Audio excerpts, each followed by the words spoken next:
Amen. Maraming salamat. Pwede na po tayo po. Sa pagpumawin, pwede na po natin ang matamis na oras ng panalangin. Hymn number 14. Great hour of prayer. Okay, pwede po natin. Sa aking pag. Okay, sing. Sa aking pag.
Lobby. Pero hindi kami kakilala ng kapihan to. Pero may time tayo, makapagkakaroon tayo. Kapag-pis din natin yan. Ewan ko kung anong oras ang bukas ng kapihan. 10 o'clock. aga natin ha, 5 o'clock, 5 a.m. mga kapatid, ay dapat nandito na po tayo. So, hindi naman po natin lahat ng ating mga kalalakihan. Yan. And then, sa darating naman po na yan po ay sa February 6, February 13. Yan, huwag mo natin ikakalimutan yung panalangin yung ating darating na mention na tayo. Hiking day, alam mo yan. Talagang medyo kailangan natin yan. Yun naman, lalo sa ating mga mens na nakakain na. Hindi na tayo kabata. Sa darating ng 13 ay ito po yung ating po settlement. Pagpreto natin mabuti ang mga pagkilos ng Panginoon. Ano po? Nawa ay sa pagkilos po dyan ay maayos po. Ano po? At may lagay na talaga sa maayos. Karoon ng mas magandang kasunduan. Ano po? And then sa darating ng mga 22, yan na po ang ating dapat kwento. Ano po? So napakabilis na po yan. Dahil second week na tayo sa Sunday, no? 8. Then, may schedule na rin po tayo ng ating jail. Ano po? Yan po sa darating sa huling last month ng buwan. Ano po? February 28. Yan. Huling Sabado po yan. Kaya maganda-handa na po yung ating team dyan. Ano po? Tayo po ay ang ating yata speaker ka ay si Kuya AJ na? Puesito. Puesito muna. Yan, darating February 28. Okay, yan po. At yung ating Sunday school, nag-start na rin po noong Sunday. Kaya, yan, salamat tayo. At balik na po yung ating, pati yung mga junior, Church. Junior church ba yan? Okay. So, ilan po yung ating mga mahalagang mga announcement, mga meron po sa ating prayer time, kung kayo yung mga sama sa palalaki, ay pakiyahan nyo lang po, pakisabi lang po, para mamaya ay tayo, partner.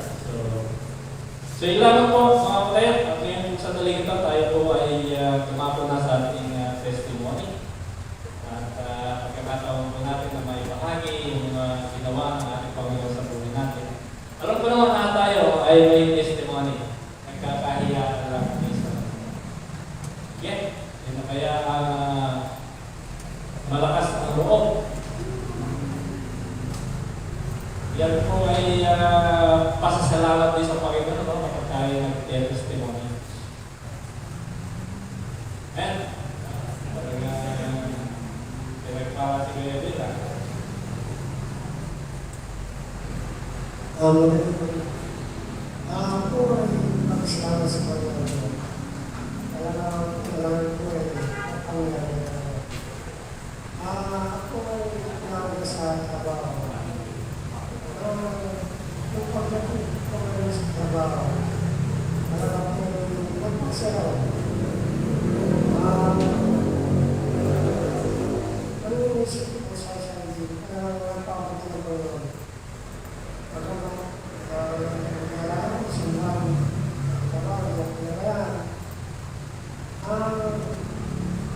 Dalawang rin po, yung sa kanyang supervisor na umabahan, sabi sa akin, Edwin, pwede ba ikaw ilipat mo natin sa kabila ngayon? Opo ma'am, bakit po kumanin po sinabi ko? Kasi po, hindi ako tumanggi. At sabi mo ako tayo, pwede ako. Tuwan-tuwa po yung supervisor. Ilipat ko ako sa P12. Kapalit ko po doon. So, nagbago ko pa isama sa mga snow. Pero, alam ko sila na nagkakaroon sa akin. Sabi nung iba, dapat na lang ako. Kasi kami parang nakasama. Pero sabi nung supervisor ko, babalik din ako sa private kasi away na ako po kasi ang magagawa ng mga bago i-gawin ng mga deliver. Ako na po kayo. Kaya sabi ka nung supervisor, babalik ka rin ko yung sabi sa akin. Kasi alam ko na nung iba ka dyan. Kaya nagpapasalamat ako sa Panginoon na tuloy na yung trabaho. Kaya ito pa po sa Panginoon.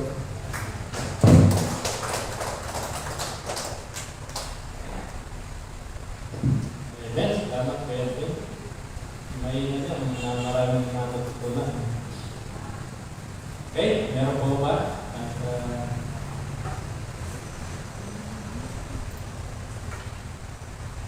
okay, now, wag po natin pagkitayin ng Panginoon. Meron po ba? Amen.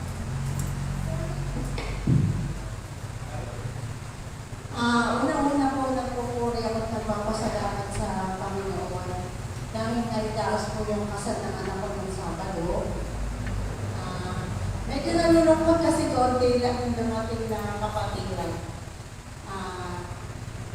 Masaya po ako dahil nakaraos po yung kasal niya. Although meron po konting hindi pagkakaunawaan ng reception, pero naayos naman po sa lahat. At yung lahat ng kailangan. Salamat din po ng plan ngayon. Talagang pagod na pagod kami dalawa ni Anthony. Pero binigyan kami ng lakas ng Panginoon at binigyan niya kami ng makakatulong. Nagpapasalamat ako kay Ate Mary, kay Kuya Edwin, at saka kay Jane, tinulungan ako magluto. At pagkayari ng kasal, yung laki po ng overboard na yun, hindi po pala sagot ng reception at ng nag-ayos ang buong paglilinis. Natutuwa po ako, kaming apat na magbalae at si Kuya Edwin ginawa ko. Kami po naglinis ng 4 months, may kanya-kanya kwarto yun. Dilinis po lahat ni Kuya Edwin yun. Tapos kami po sa coverboard. Napakalaki po noon, apat kami. Natutuwa po ako na nagkaroon kami ng banding magbalae.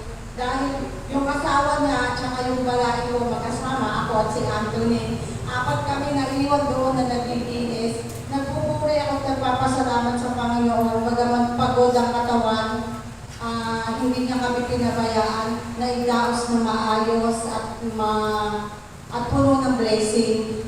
Natutuwa po ako, sabi ng anak ko, madami din daw po silang nakuha blessing financial. Kaya sa gift, madami din po. Kaya maraming salamat po. At ang higit na nakakatuwa doon ng blessing, tuwan-tuwa po si Anthony at yung anak ko si Rayan. Dahil yung i-reveal po yung kasalihan ng bata. Lalaki po kaya tuwan-tuwa po. Gusto ko po sana babae. Pero blessing po yun. Tuwan-tuwa po si Anthony at si Rayan. Nakita ko po yung kasiyahan ng anak ko ng time na yun. At saka nakaka-bless din po yung mensahe ng obrobish po nila, parang bisya, tawag yan.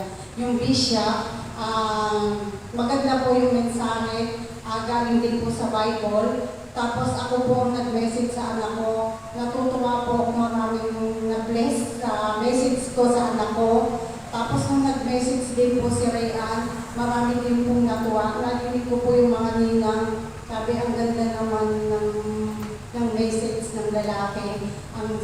Nakakaiyak. Halos nakita ko po, umiiyak yung ibang bisita at saka po yung mga ninang. Nakakaiyak daw po ang mensahe ni Rayan. Kaya hindi ko na-expect na talagang ang bata, kapag inilapit mo sa Panginoon, bata pa lamang, alam ko, nakatanim na yun doon.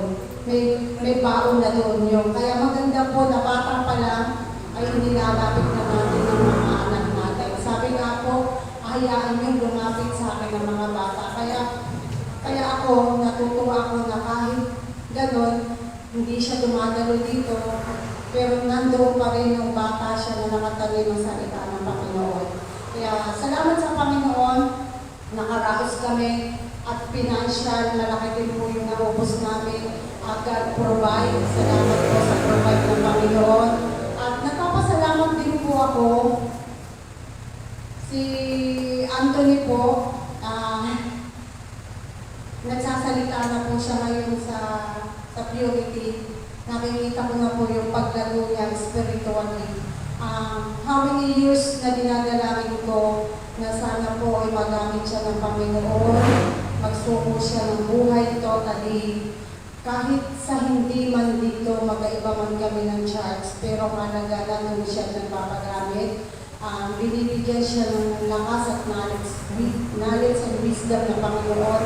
Nakakapag-preach na po siya sa tuwing Merkules, siya po nagsasalita ngayon. At salamat din po at nangihingi siya ng tulong sa akin. Sabi niya, Mama, ikaw ang gumawa ng devotion nito. Kaya ako po tigagawa lagi ng devotion niya. Kaya salamat sa Panginoon sa binibigay niya sa akin ng knowledge at karutungan na nakikinig po ako dito. Kaya maganda rin po na nakakala niyo tuwing linggo maingay ako, nagsasalita ako. Pero yung tainga ko po lagi po na nakikinig kay Pastor yun sa lahat ng mga preach niya. Kaya salamat sa Panginoon. At nagpapasalamat din po ako sa Panginoon. Titi ko po naka-attend. Gumaling na po yung kanyang tuwa, nakalakad na po siya. Natuwa nga po ako nung tinawag ang pangalan. Pinasayaw siya, sila mag-asawa. Natutuwa po ako, mahinhin po yun. Alam nila po yung silver nila. Sumayaw po siya, naki-join po siya na tinawag ang pangalan nila. Kaya ibang katuwaan ang naramdaman ko ng time na yun. Sabi ko, pagkapatid mo, pag nakikita mo malakas, ang join mo, natutuwa ka. Pero pag nakikita mo, weak siya, mahina siya, dahil sa karamdaman niya, hindi ko pinapangalata na natutulog ang puso ko. Nalulungkot ako para sa kapatid ko, pero nandiyan ako lagi nananalamin para sa kanya. Kasi hindi mawala yung oboksito niya. Nawa normal, pakisama ko sa prayer na maging okay po yung resulta ng pulmonya. Nawa yung cancer, mawala na po, huwag po lumipat sa ibang party ng katawan niya. Pakipag-pray po kapatid ko na si Vicky Maricel. At nagpapasalamat din po ako. Si Ryan po, medyo okay po yung lumos po siya, di ba po medical niya. Okay po. Dapat po magpipidus po siya ngayon. Nilagnat po. Pakipag-pray din po, sino po ang bigat nilagnat niya. Nawa maging okay po yung pidus niya. Kaya salamat sa Panginoon, inaayos niya po yung pag-apply ng anak ko. Baka po next week lumos siya para sa pidus. Ibig sabihin po na malapit na siyang makasampa. Kaya papuri sa Panginoon at makakarais na rin po kami. At nagpapasalamat din po ako sa mga taong nakakaunawa sa hindi kailan, nakakautang ako pero nandiyan sila umuunawa. At alam ko naman na ang Panginoon magpuprovide ng pambayad ko. Kaya salamat sa Panginoon sa ginagawa niya sa buhay namin. Salamat sa blessing. Salamat sa lahat-lahat. At salamat din po naubos ang bigas namin nung kasalirayan. Pero bigla-bigla may pabili kami. God provide. Napulong na naman po ang bigasan namin. 218 pa kami pinalit. Kaya napakabuti ng Panginoon. Hindi niya kami hinahayaan sa araw-araw. Kaya po sa Kanya po mataas na paborit pa sa salamat. Salamat po.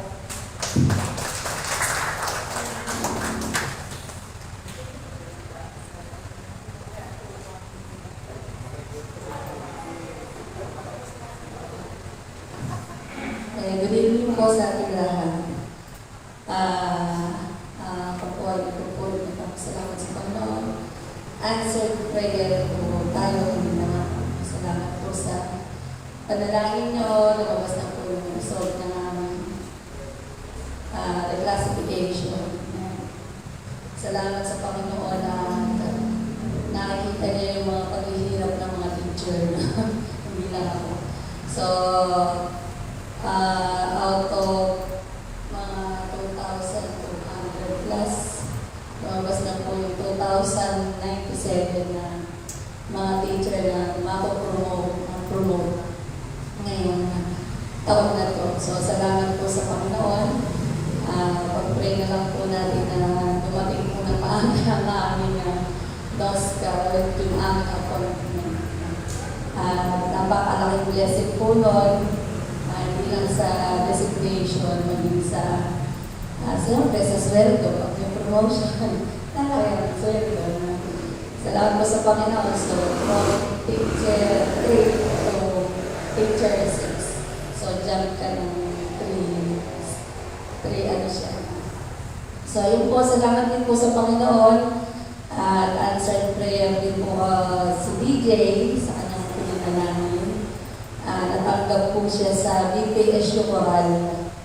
So, talaga pong heart desire niya na makapasok po sa coral ng BPSU. So, napakaraming audition na kanyang ginawa. Nakadalawang audition yata siya. Yung una, audition niya, 18 silang naglaban-laban. So, napakagaling daw ng mga kasama na nag-audition, talaga yung mga boses niya. Talagang hindi ko mapatawaran sa kusan. Tapos, out of 18, napili sila sa 8 na lang sila. So, may audition pa na naman, panibagong audition. Nung last audition na, nung una kasi sabi, i-remake siya. So, i-remake siya na nakapasa siya sa unang audition. Yung pangalawang audition niya, i-focus na sa page ng BPSU. So, hindi na sila papuntakin, makikita na lang nila sa page ng BPSU kung nakapasa sila. So, praise the Lord. Out of 8, mula sa 8, apat na lang silang nakuha. So, apat silang napili na makasama sa BPSU. Salamat sa Panginoon sa talent na pinagkaloob niya sa anak ko. At nawa, dalangin lang po namin na huwag po ito makahadlang sa kanyang ministry, sa pagpapractice ng praise and worship, sa kanyang pagtutong. Kasi tulad ng Saturday, tagal nila mag-meeting, buti na nakahawag pa siya nito nag-practice. So yun po, salamat sa Panginoon, then sa pag-provide niya ng pangangailangan namin, financially, sa araw-araw na binibigyan ng Panginoon, sa kalakasan, sa pag-iingat, sa aking pamilya, at Pinasito, sa aking dalawang anak, kay James sa Manila. Wawag lang na namin siya hindi nakakasama, hindi siya nakakaulo. Nagtitipid yan. Nagtitipid lang. Baka naman ito magalit sa akin. Hindi po. Busy sa work niya. So, yun po, salamat sa pagtitigil sa kanyang Panginoon. Sa wisdom na binibigay sa kanyang trabaho na napakahirap. Ganun din sa akin, sa araw-araw, sa pagbiyahe, sa wisdom, sa mahabang pasensya na binibigay niya. Pag-ibig na lang, bakasyon na ng mga teacher. Sampal na. Dalawang salamat sa Panginoon at tunay ng magtiwala lang tayo sa Panginoon. At sabi nga, worth the wait, diba?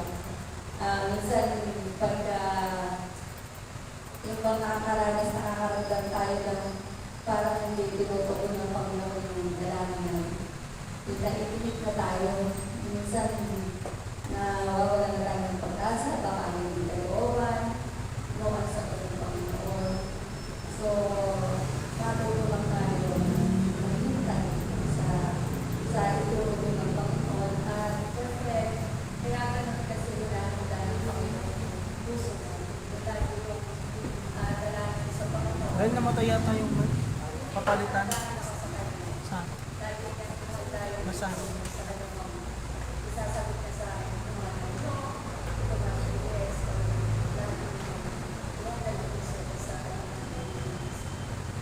at pag-ibig sa pulis na sasalamatan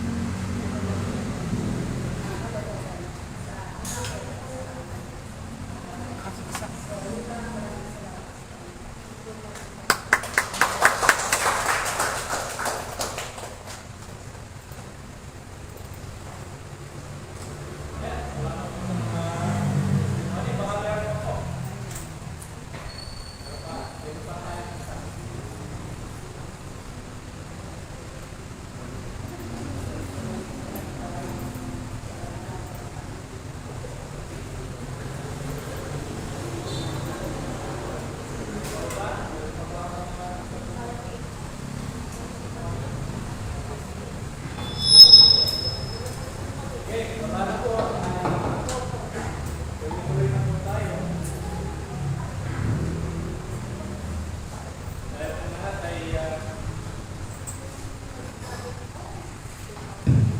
Tumayo na po tayong lahat at awitin na po natin ang doxology. Ang Ama ay papurihan, ang Espiritu Banal, na magkataong minanang, at nagkanang kalangitan.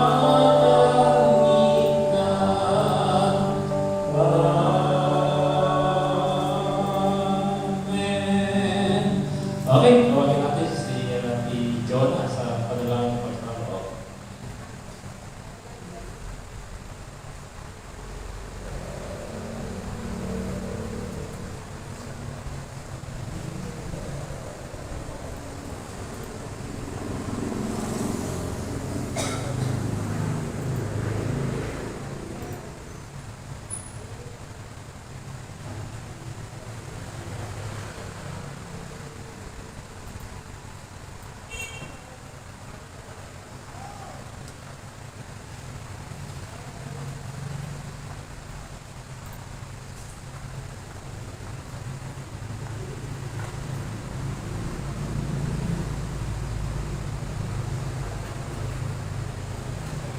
Amen.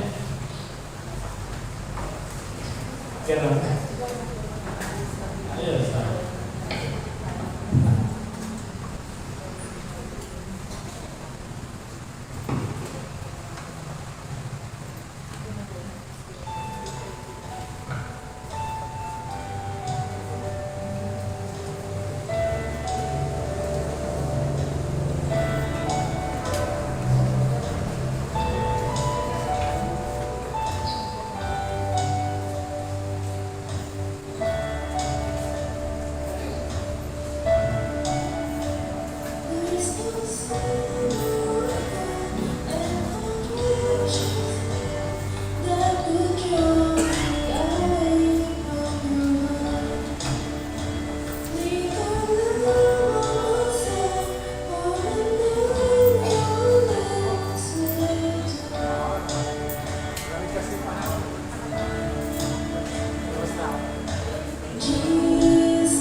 you're running in love, if you're running in love.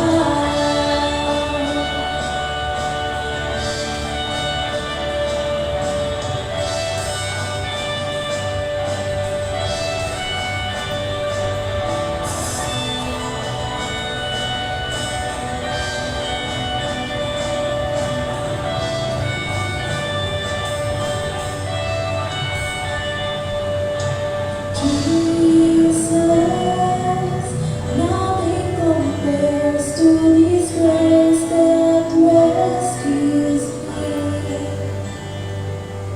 Savior, now and forever, your face is all I see. Jesus, nothing compares to this grace that rescued me. Savior, now and forever, your face is all I see.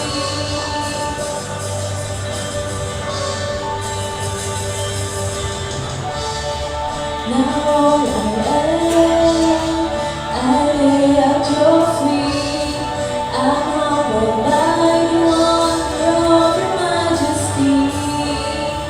One thing I know, I find all I need in your running love, in your running love.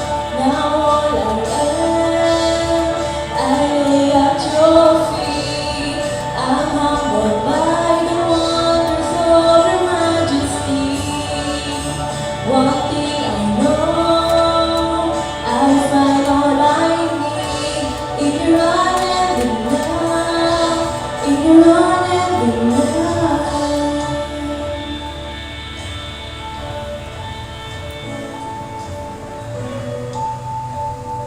By the wonder of your majesty, one thing I know, I find all I need in your unending love, in your unending love. So just one minute mga taas ang kamay.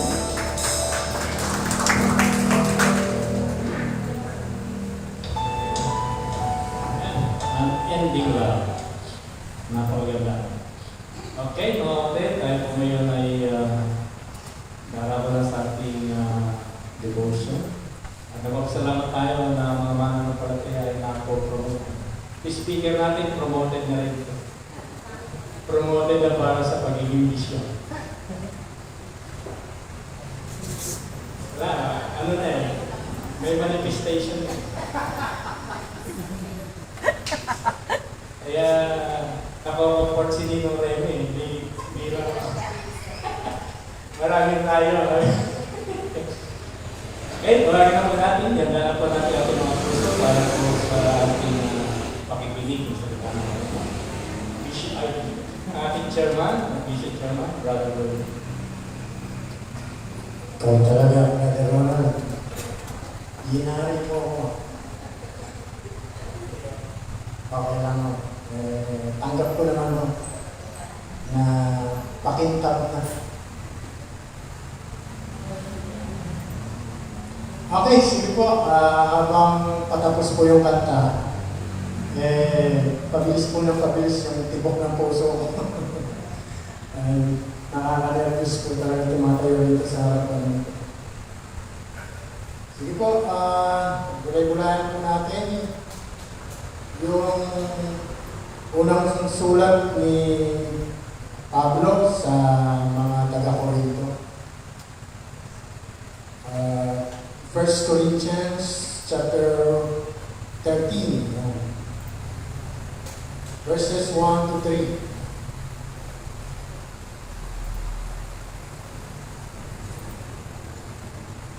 Sige po, sundanin na lang po sa inyong paningin. Hindi na po kayo patatayo dito.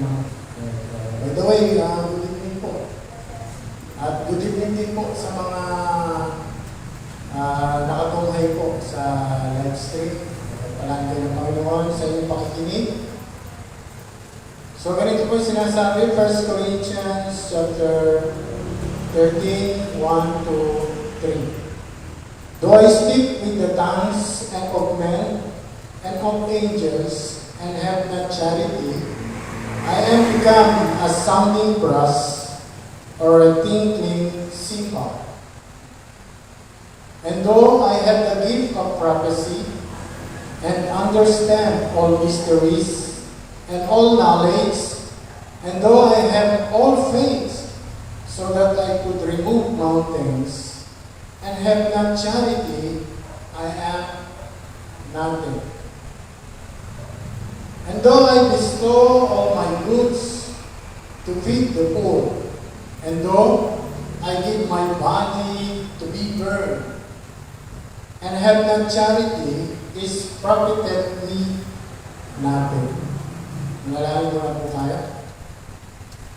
Dakilang Diyos sa pagpala ng Ama, papuri po sa inyo, Panginoon, bago po ang lahat, ay tinataas po namin yung pangalan. Niluwalhati ka namin. Lord, patawad po ang mga kasalanan na gawa namin. Patawarin po kami. Patawarin po kapag-gapay na marap sa iyo ngayon. Lord, samahin po kami. At ako po ay samahan niyo, Panginoon. Kayo po mamuna. At paunawa niyo po ang inyong salita. At maging pagpapala po sa amin. Dalangin namin patuloy. Lagi mong malaya ang pagkilos, Panginoon, sa amin. Lord, kung wala pa kang magagawa, pag wala ka, Panginoon. At samahan po kami. Ang sandali po ito. Ako ang dalangin sa pangalan ni Jesus. Amen. Okay, ating pong paksa ngayon ay patungkol po sa pag-ibig. Siyempre, ngayon po ay Love Month. So, malapit na naman yung araw ng mga puso sa February 14. So, bagamat di man tayo naniniwala kay St. Valentine. Pero wala namang masama na mag-celebrate tayo ng ating mga minamahal.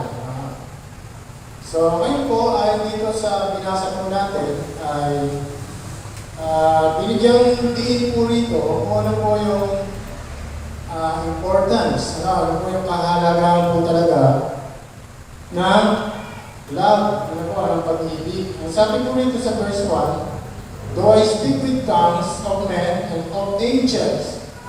No? Kung ako man daw, sabi niya, ay nagsasalita ng mga wika, ng mga tao, ng mga anghel, na kahit anong galing natin magsalita, mag-preach, kahit anong talino natin, kahit anong husay po natin, kung wala pong pag-ibig, ay wala rin po yung kabuluhan. So, napakahalaga po ng pag-ibig. Sabi niya, I am become a sounding brass. Para magiging ano lang daw tayo na tanso na tumutunog or cymbal na tumutunog. Ano pong ibig sabihin? Ibig sabihin po ay puro ingay lang po tayo. Pero wala namang saysay. Wala namang meaning. Wala pong kabuluhan yung ating mga sinasabi.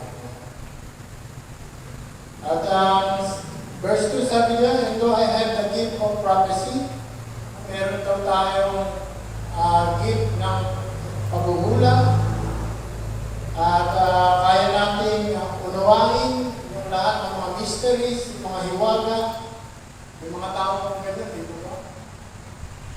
And all knowledge, and though I have all faith, ito pa yung matindi, kung meron daw, lahat ng pananampalataya, kung meron ka, na kaya mo ilipat ang mundo. Alam niyo po, napakatindi nun, napakatindi pananampalataya nun. Para malipat mo yung mundo sa iyong pananampalataya. It could remove mountains. Sabi niya, have not charity, I am nothing. Wala pa rin kong kabuluhan. And though I bestow all my goods, sabi niya sa verse 3, to feed the poor. O, kahit ipagbili ko lahat ng aking ari-arian o ipagbili ko. Napakatindi mo, ano? Para ibenta mo lahat ng ari-arian mo, kaya pa natin gawin ito at ipakain sa mga lupa. At ang sabi niya, and though I give my body to be burned, no, para sunugin, and have the charity, sabi niya, it profiteth me nothing. Wala pa rin ito kapuluhan.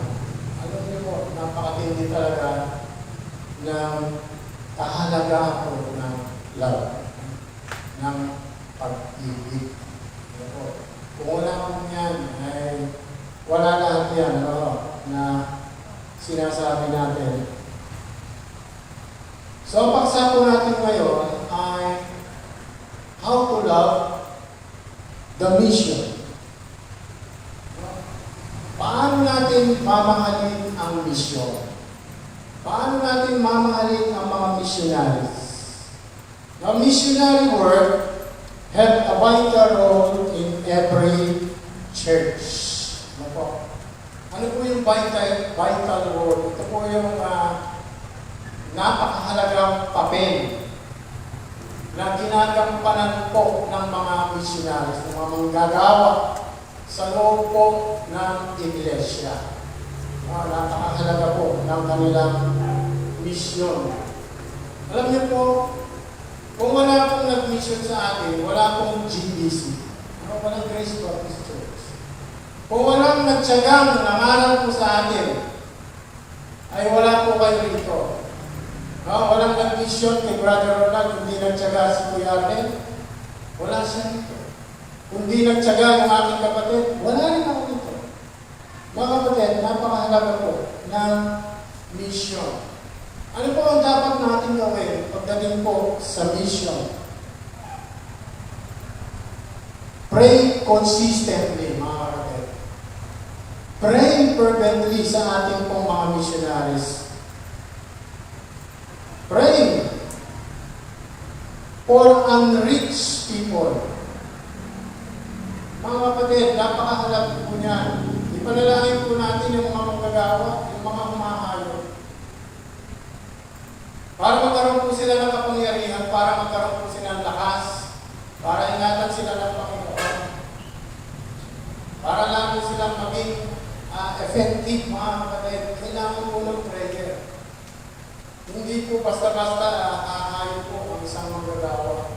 Mga kapatid, nananalangin niya, nangiiyak yan, biblikan po yan. Kasi after that, ng kanyang pag-iyak ay babalik po siya na dala ang tangkas, mga kapatid na po. Mga kapatid, dapat po natin ipanalangin. No? Hindi lang po yung magagawa, kundi po yung mga pinupuntahan po natin. Yung mga tao, wala pa na hindi pa nakarating ang salita ng Diyos, mga kapatid. Kailangan po natin gawin po ang mga kapatid. Bakit? Kasi isa po yun sa utos ng Panginoon. Kapag nakalatan na po ang buong sanlibutan, ayan na po, malapit na po pagdating ng Panginoon. Gusto nyo mapalapit na ang pagdating, magsipag po tayo upang marating po natin o makalatan po ng Ebanghelyo yung mga tao. Missionaries and more opportunities to share the gospel. Ano pa po? Support financially. Mga kapatid, support financially. Napakahalaga po nito, mga kapatid, na kailangan po ay susuportahan po natin sila. Noong araw po ay, siyempre naglalakad na sila, pero iba na po yung panahon ngayon, pwede naman po maglakad, kaya lang lalo na sa mga nag-walking, mga tigayan, pabor sa atin. Kaya lang po, pag kayo naglakad, ubus ang oras mo sa paglalakad pa lang. At napakainit at napakahirap. So, kailangan po talaga. Siyempre, sasakay po sila, mamamasahe po sila, magagasolina po sila. Kailangan po, suportahan po talaga financially.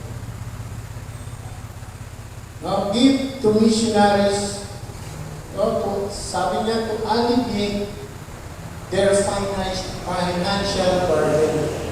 Ano po yung sabihin ng alleviate? Ibig sabihin po ay mapagaan po yung kanilang financial burden. No, alam ko po na siyempre may mga support naman po, may mga limited lang po ang pero kailangan po talaga yung mga kapatid.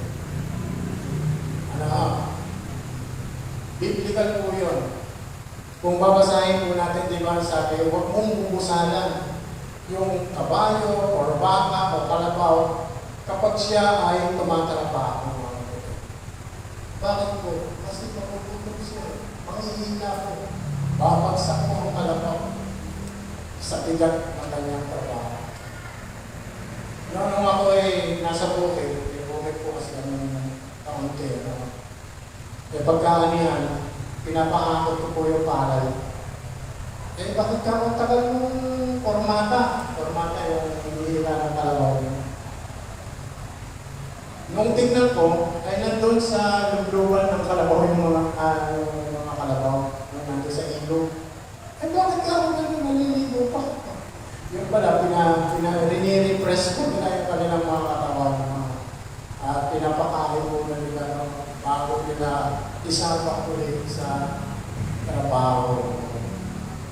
So, kasama po talaga, dating po sa mga ganung bagay, no? So, support financially, ano pa po, allowing them to focus on their ministries.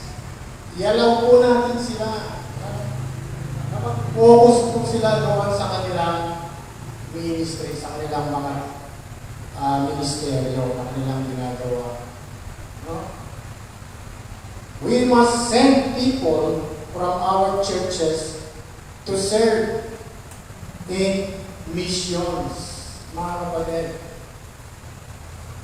mag-send po tayo ng people, ng tao, no? Pagdating po sa mission.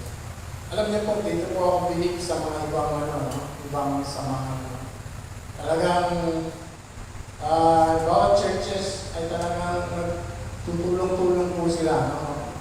Para ipadala yung mga missionary, yung mga local missionaries, yung mga foreign missionaries, pinapadala po nila sa ibang bansa, no? Para matustusan ito yung kanilang pangangailangan, no? So, we must send people from our churches to serve in missions. Di ba meron tayo, no? Yung 4x4 na tinatawag. So, yun po yung pinaka-support natin doon sa taas sa IBM. So, missionary work is a work of love. Mga kapatid, missionary work is a work of love. Kaya lang po tayo kumikilos, kaya lang po tayo gumagalaw, kaya lang maaga pa, nandiyan na si kapatid, work of love. Kasi kung isipin natin yung sweldo, di ba? Wala akong sweldo. Mas maganda kung may sweldo na, lalo siguro mo natin. Pero hindi po, work of love lang po ito.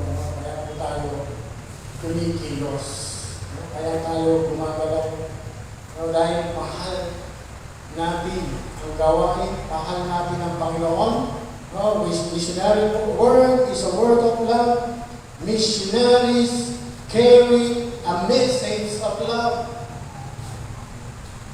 Dala-dala po yan, yung mensahe ng pag-ibig. Ano po yung pag-ibig? Pag-ibig po ni Kristo. Para sa mga nawawalang kaluluwa, mga kapatid. The gospel is God's great love story, mga kapatid. Kung babasahin po natin yung mga sumusunod na talata dito sa ating verses na binasa, di ba? Nandun po yun. Yung love is able to suffer. Mga kapatid, ginawa ng Panginoon yan. Willing po siyang mamatay para lang po sa pag-ibig niya po sa atin, mga kapatid, sa atin. Handa po siyang mamatay. Ibigay ang kanyang buhay. No? Love is able to suffer. Kaya pa natin gawin yun, mga kapatid. para sa mga minamahal natin. Ibubuwis natin yung buhay natin. No? Napakadakilang pag-ibig. What a love na binigay ng Panginoon. No, the gospel is God's great love. No, the Bible is God's love letter to us all. Yan po yung love letter po ng Diyos, yung Bible. Kaya dapat ito po yung binabasa po natin lagi, yung Bible. Ito po yung love letter ng Diyos. Di ba? Nung panahon wala pang cellphone, di ba, uso noon, love letter, di ba, nagkabi, naranasan di ba yan? Yung stationery mabango, di ba, pagka pinadala ko, i-email pa yun, di ba? Tagal pa no, 3 days pa, 1 week pa, bago dumating. 2 weeks pa, no? Nalala na, kung long distance, nasa Manila yung nililigawan ko. Sa ibang bansa. At tuwang-tuwa ka naman pag dumating yung sulat. No? Talagang inuulit-ulit mo yung love letter. Pero yung Bible, bakit ayaw ulit-ulitin? No? Eh, mas matindig lang mo yun. Diba? The Bible is God's love letter. So point number 1, mga kapatid, how to love mission, to love missions, is to love people, mga kapatid. To love missions is to love people. Pag minahal mo ang mission, mahal mo ang tao. Diba? Sabi nga ng verse 1, diba? Kahit anong husay mo, kahit anong talino mo, kahit anong galing mo mangaral, mag-preach, kung wala kang pag-ibig. Wala kang din, mga kapatid. Kailangan mo ipapamahal. The danger of becoming mechanical about mission. Ano ba yung danger? Yung nagiging mechanical na lang yung mission. Sumusunod ka na lang. No? Dahil inassign ka, sumusunod ka na lang. Dahil inutusan ka, wala na yung pag-ibig. Focus lang tayo sa mga outward things. Diba? Missionary things, maps, programs, conferences. Missionary work without loving people is worthless.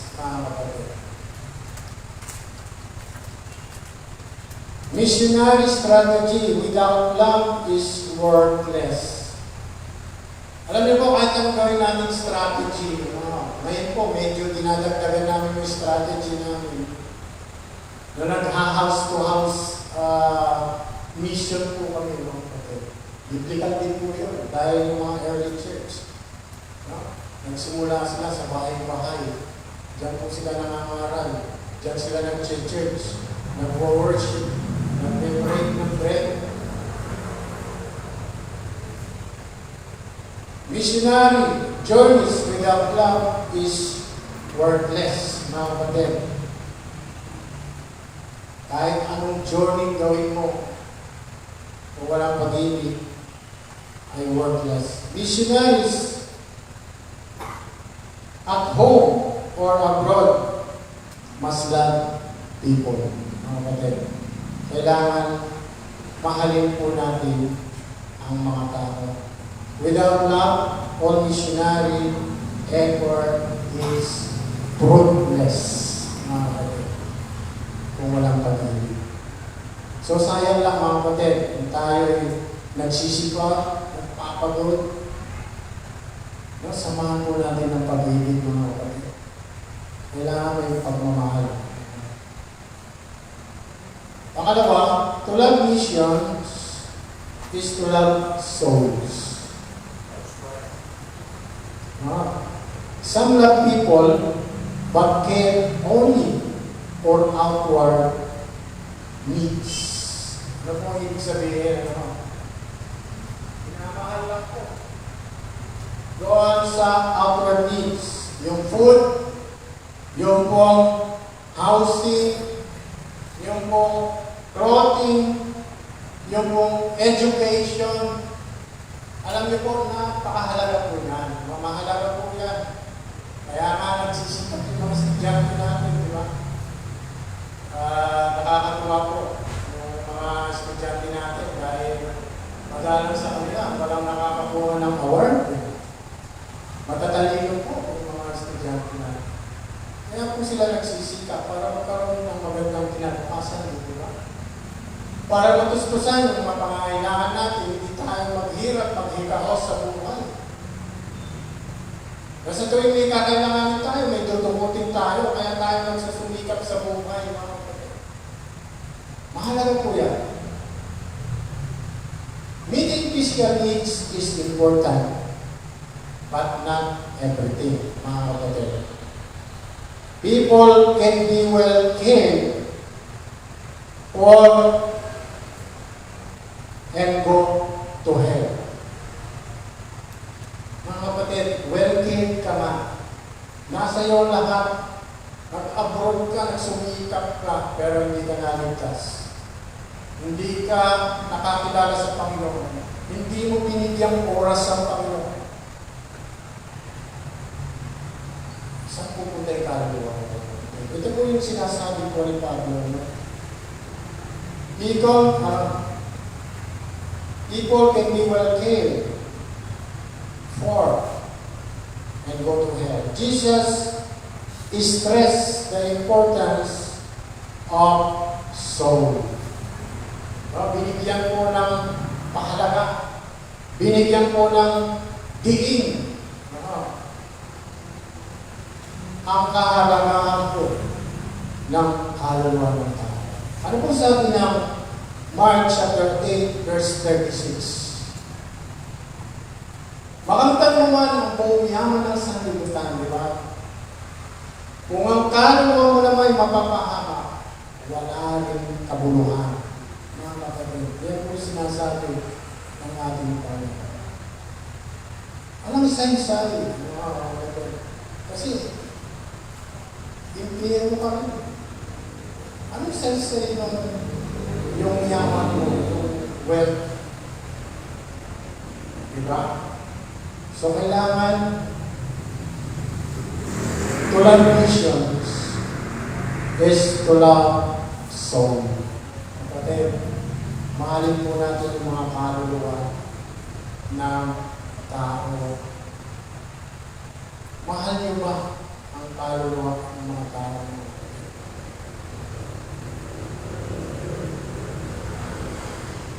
Number 3, to love missions is to love Jesus. If you love me, sabi niya, keep my commandments. Ang kapatid, mahal pa natin ang Panginoon Jesus. Kinikip pa natin yung kanyang commandments. Amen? Amen po? Kasi Ate Tali lang nag-iay.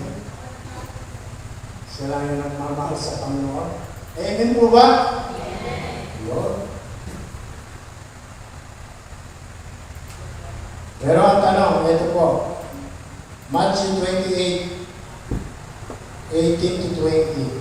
Ano pong utos? Go ye. Therefore, into all the world and preach the gospel. Kapatid, ginagawa pa natin. Mahal pa natin ang Diyos. Kinikip pa natin yung kanyang commandments. Ito po yung the Great Commission. Kapatid. Go ye therefore. Ang sabi niya, go ye therefore. Hindi niya sinabi, humayo ka. Ang sinabi niya, magsiyawan na kayo.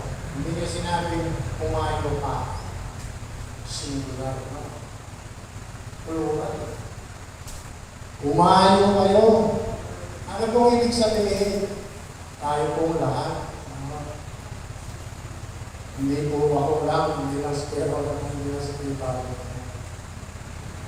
Ibig sabihin po, responsibility po natin lahat ito, mga kapatid. To teach all nations Now, baptizing them in the name of the Father and of the Son and of the Holy Ghost. Mga kapatid. So, pagmahal natin, sundin po natin ang kanyang utos. No? Our Lord calls us witness. Mga kapatid, tinawag tayo bilang mga witnesses. Kailangan natin mag-witness. Kasi tinawag tayo bilang saksi. Hindi po ba? Ano pong talata natin? Acts chapter 1 verse 8. But ye shall receive, power. Buwan nang tanggapin natin si Kristo, yung Holy Spirit, pumasok sa atin, natanggap po natin yung power. Yung pong kapangyarihan ay binigay po ng Diyos sa atin. After the Holy Ghost is come upon you, meron ka ng power, meron ka ng kapangyarihan, meron ka ng boldness, meron ka ng tapang sa paghayo, sa pagkausap sa mga tao wala sa Panginoon. Alam niyo po, hindi po biro yun no? Yung hindi mo kilala yung tao, lalapitan mo. Kung paano mo siya i-approach, paano ka makakakonect sa tao, napakahirap na mga kapatid. Pero itinuro ng Diyos yan sa atin mga kapatid. Binigyan tayo ng tapang, binigyan tayo ng kapangyarihan ng Diyos. Come upon you, and ye shall be, sabi niya, witnesses. Kayo'y magiging mga saksi ko. Unto me, magiging saksi ko. Both in Jerusalem. Ano pong ibig sabihin ng Jerusalem? Yung sarili po nating bakuran, yung pong sarili nating tahanan. This is a local mission, mga kapatid. Ano yung local? Yung pong tahanan natin, yung bahay natin, dyan po tayo magsisimula. At dyan po sila nagsimula, mga kapatid. Kaya yung house-to-house mission, biblical po yan. Yung mga ginagawa ng mga saksi, di ba? Ulang lang sa amin, tayo. Pero, yung mga nakakaya, malupit. Gawin kaya natin yung Brad. Alam niyo, tagaktapawis natin. Nagbabay pa yung mga yun. At matitindi, naglalakad na.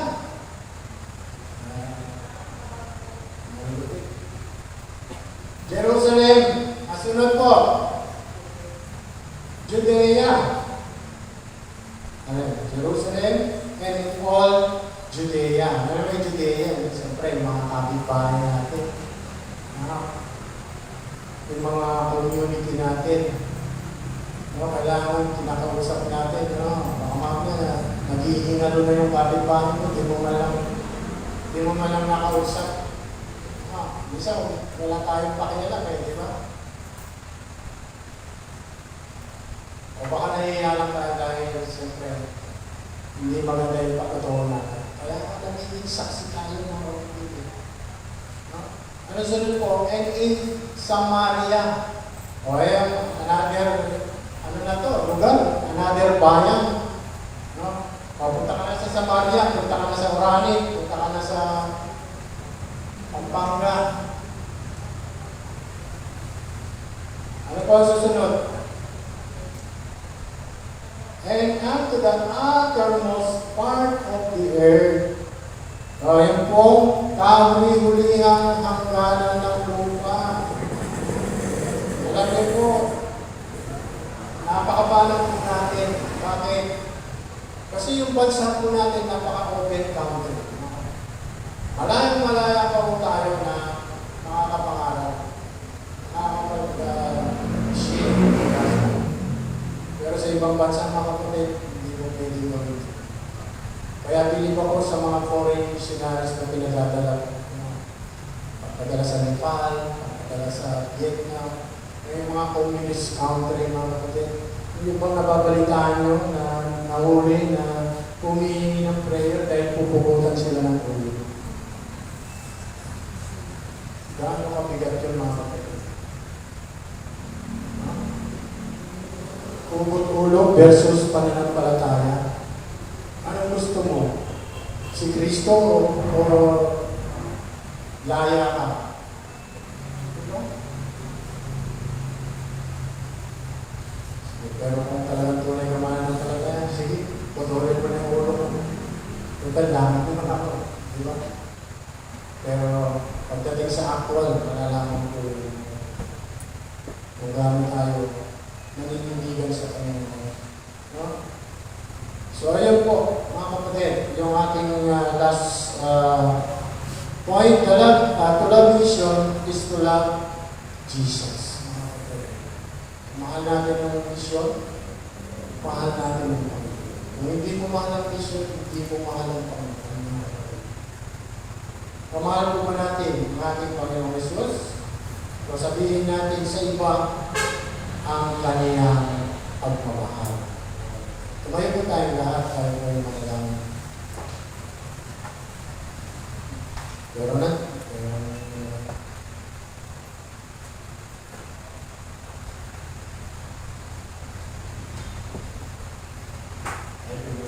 Kailangan mo ba? Salamat po gabi sa bawat ang pong nakasama para sa gawain ito. Para maging Diyos sa iyong namin din Panginoon, nakita ang kahalagahan po ng asyon, nakita ang pagmamahal sa napakahalaga ng pagmamahal sa tao. Kapag Panginoon, kaya naman tayo Panginoon dahil sa kanyang pag-ibig. Malapit ang Diyos, salamat po ngayong gabi na wala ng bawat isa na napakahalaga po na hindi dapat sinasarili ang kaligtasan ko ng gusto nito na pinapahagi dahil sa mga nasa po. Dito po Panginoon, bigyan ng puso bawat isa para sa gawain ko ng telebisyon. Mahal Panginoon sa mga kaluluwa. Kaya kailangan ko lang pag-ulit sa aming gawain sa komisyon sa araw mo. Sabado, pilipin sa mga gawain sa iyo, Panginoon. Hindi namin Panginoon sa pagkilos, kailangan ko namin mga kaluluwa, ito po ay mga gawain. Salamat po ng marami, ngayong gabi ito, dahil ako sa pananalangin, kailangan namin na kayo po ang sumama sa amin, kahit mo kami Panginoon, kayo po Panginoon mag-usap, at bigay ng mga pagkakilan sa amin mga kailangan sa iyo. Maraming po salamat, at pinagalagan namin ang lahat ito, maraming po naman. Okay po, tayo po yung mga ng ating mga partner para sa prayer time. Yeah. May iba naman para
wakas, sabihin po natin ang salamat po, Panginoon.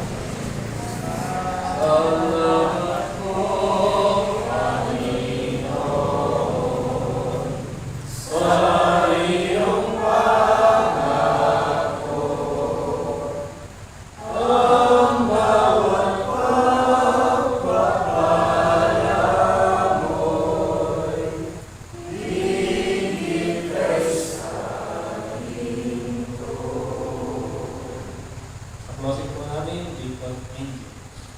Po, tayo na lang, dakila po namin ng Diyos, mapagpala po namin. Panginoon, salamat po muli sa pinagsama-sama ng mga Panginoon, ang manalangin.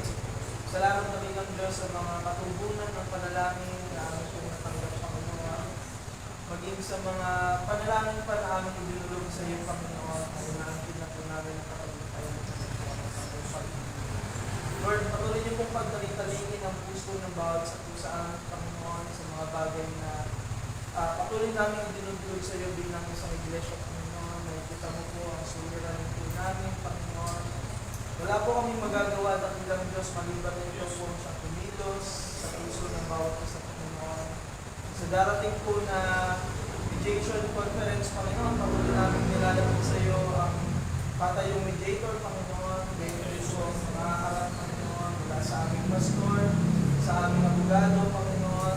Gayun din po sa kabilang panig, dakilang Diyos, dalangin po na patuloy silang kausapin, tuloy na bigyan ng malambot na puso, Panginoon, upang magkaroon na magandang usapan at kaayosang Kristyano, Panginoon, sa aming po mga pinagdaraanan. Lord, nananalig po kami, Panginoon, sa kayang gawin ng ilang Diyos. Alam po namin na wala po magbilang po sa iyo.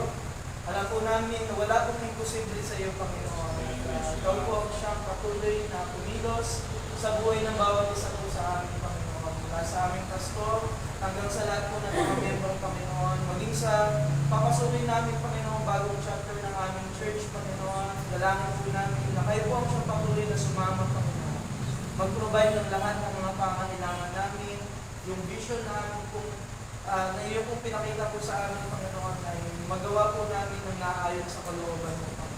Patuloy po kami lumakad sa iyong kalooban ng Diyos. Dalangin po namin na kayo po ang siyang patuloy na magpala sa lahat ng iyong mga anak, Panginoon. Bukas ay sasabak po kami muli sa magulong sanlibutan. Patuloy niyo pong bigyan ng katalinuhan ng iyong mga anak, Panginoon, ng pag-iingat.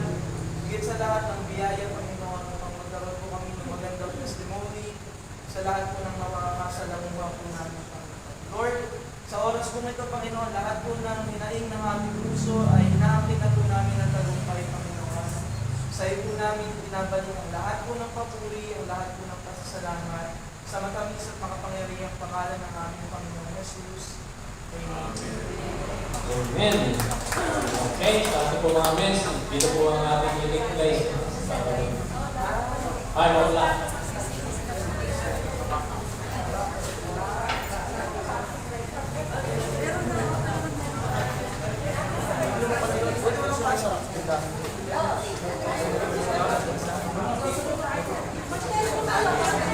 Sarap.